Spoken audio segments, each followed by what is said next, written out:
Today, we're diving deep into the opening verses of Surah Al Maidah, which is the 5th chapter of the Quran. So, what makes this particular chapter so incredibly powerful? Well, using the classic commentary of Ibn Kathir as our guide, we're about to find out why its message is seen as the final word on so many foundational laws for the entire Muslim community. Think about it. In any great narrative, the last words, the final chapter, hold a special kind of weight, don't they?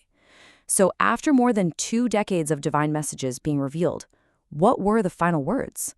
It's a huge question, and the answer leads us straight to the profound significance of this surah. And there you have it. This powerful statement from Aisha, the wife of the Prophet, just sets the stage perfectly. It establishes the definitive, final nature of this chapter. Its rulings are locked in, they can't be changed or overridden by later revelations, because, well, there aren't any. This is it. Right. So the very first thing we need to wrap our heads around is this chapter's unique standing. Its position, right at the end of the timeline of Revelation, gives its laws this special permanence, this incredible weight. And this isn't just a random opinion. The historical context here is remarkably consistent. You have narrations from major figures like Abdullah bin Amr and Aisha that all reinforce this idea. This was one of the very last chapters to be revealed. And that's not just some historical footnote. It is the key to understanding the permanent force of its laws. Okay, so now that we've established just how much authority this chapter holds, the surah kicks off with a command that becomes the bedrock for everything else that follows. It's a powerful call to integrity, to commitment. The companion Abdullah bin Mas'ud gave this amazing piece of advice on how to read the Quran. He said, whenever you see the words, "O you who believe," that's your cue. That's a direct address to you. It's a signal to lean in and pay super close attention, because something crucial is coming. Either something really good you should be doing, or something harmful you need to stay away from. And boom, there it is, the very first command of the chapter. It's short, it's direct, and it is unbelievably comprehensive. Fulfill your obligations. And this isn't just one rule among many, you guys. This is the central pillar that holds up the entire structure of law and ethics that this surah is about to build. So what exactly does it mean by obligations, or uqud in Arabic? Well, according to commentators like Ibn Abbas and Mujahid, this word is huge. It covers the covenants we make with God, to follow his commands, and it also covers the treaties and promises we make with each other. It's the whole shebang, all the divine limits, the entire framework of what's allowed and what's forbidden. So you start with this massive, all-encompassing principle, right? And where does the surah go from there? Straight into the practical stuff, the nitty-gritty. And it begins with one of the most fundamental parts of our daily lives, food. Now, the starting point is actually one of permission, which is really interesting. The verse lays out a general rule that the meat of grazing livestock, we're talking camels, cows, sheep, is lawful to eat. This sets a baseline of what is generally okay. But then, right after laying out that general yes, the verse gets super specific about the exceptions, the no's. Certain types of meat are explicitly forbidden. And just look at the detail here. It's not just about what kind of animal it is, but also the way it died. These are those divine limits, the uqud, being spelled out in real life. Let's just zoom in on the first one, al-Maitah, or carrion.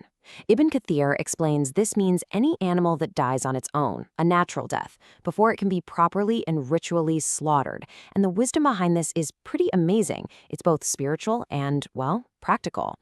The idea is that the blood gets trapped in the body, and that's considered harmful.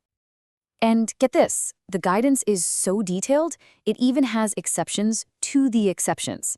A famous hadith makes it clear that when it comes to the sea, its dead are permissible. So that means fish are totally fine, even without being slaughtered. And there's a similar rule for locusts. It just shows you a system of law that is both incredibly comprehensive and full of nuance. All right, so we've talked about personal things like food. Now the chapter kind of zooms out.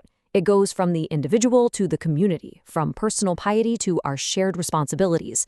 The guidance expands to cover the holiness of our shared symbols, sacred times, and the absolute core principles of social justice. So the next thing we're told is not to violate the sha'air Allah. What does that even mean? Well, think of them as the sacred symbols of Allah.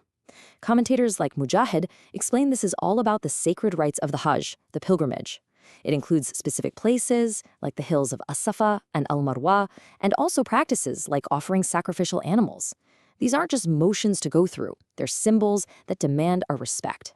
So, verse 5:2 basically creates what you could call a clear zone of sanctity. It's laying down the law on what must be respected. The pilgrimage rituals, no fighting in the sacred months, no messing with the sacrificial animals, and no harming pilgrims who are on their way to the sacred house in Mecca. It's about protecting what is sacred.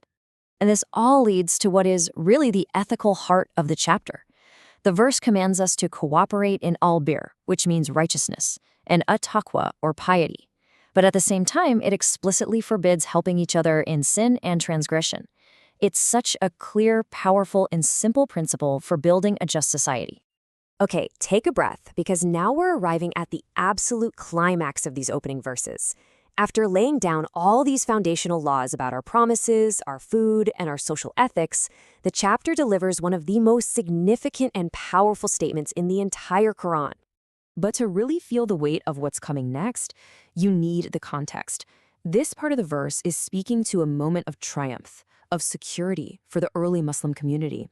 It's basically saying, hey, those who opposed you, they've given up all hope of ever destroying this faith, so stop fearing them. The only one you need to fear is me. And then this, the ultimate declaration, the capstone. Revealed during the Prophet's final pilgrimage, this verse announces the completion and the perfection of the divine message. It's a statement of absolute finality, that the guidance is now whole, the divine favor is complete, and Islam has been chosen as the perfected path. So when you step back and look at it all, how do these laws about our contracts, our food, our sense of justice, how do they really shape a community? The start of Al-Ma'idah suggests there's so much more than just a list of rules. They are a blueprint.